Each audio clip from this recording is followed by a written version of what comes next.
The Jar of Life. One bright afternoon, Tia and Tofu were strolling through the park, enjoying the cool breeze and the chirping of birds. As they walked past a wooden bench, Tofu noticed an old man arranging various items: a large glass jar, a bag of rocks, some pebbles, sand, and a bottle of water. Curious, Tofu tugged at Tia's sleeve. "Tia, what do you think he's doing?" Tia observed for a moment and then smiled. "I don't know, but let's find out." The old man noticed them watching and beckoned them closer. "Ah, young ones, would you like to learn something valuable about life?" Tofu's eyes lit up with excitement. "Yes, please." The old man nodded and picked up the large glass jar. "This jar," he said, "represents your life." He then reached for the bag of big rocks and placed them inside the jar one by one.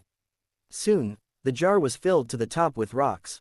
"Now, tell me," he asked, "is the jar full?" Tofu looked at it and nodded confidently. "Yes, there's no more space for anything else." The old man chuckled. "Let's see." He then picked up the bag of pebbles and slowly poured them into the jar. The pebbles trickled down, filling the spaces between the rocks.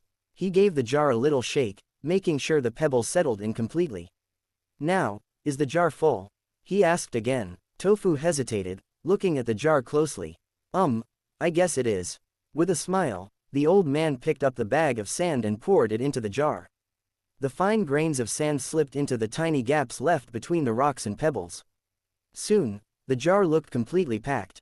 Tofu's eyes widened. "Oh, now it must be full." The old man gave a knowing nod but reached for the bottle of water. He slowly poured the water into the jar. The water seeped through the sand, filling up the last remaining spaces until the jar couldn't take in a single drop more. "Now it's full," he said, setting the bottle aside. "And this, my young friends, is a lesson about life." Tofu tilted his head in confusion. "I don't get it. What does the jar have to do with life?" The old man smiled. "Think of the big rocks as the most important things in your life: your family, your health, your dreams, and your passions. The pebbles represent things that are also important but not as crucial, like school, your job, and your responsibilities.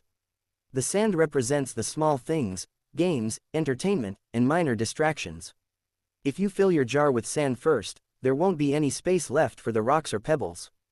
But if you start with the big rocks, everything else will find its place." Tofu's eyes widened with realization.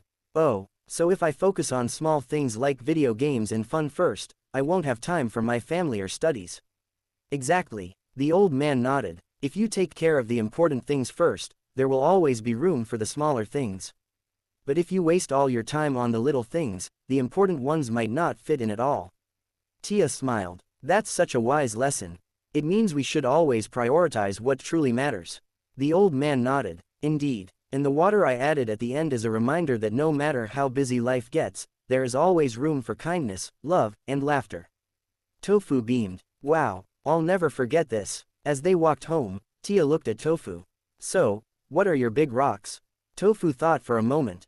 "My family, my studies, and my dreams. And of course, spending time with my best sister." Tia laughed. "That's a good answer, Tofu." And with that, they walked home, carrying a valuable lesson in their hearts, one they would cherish forever.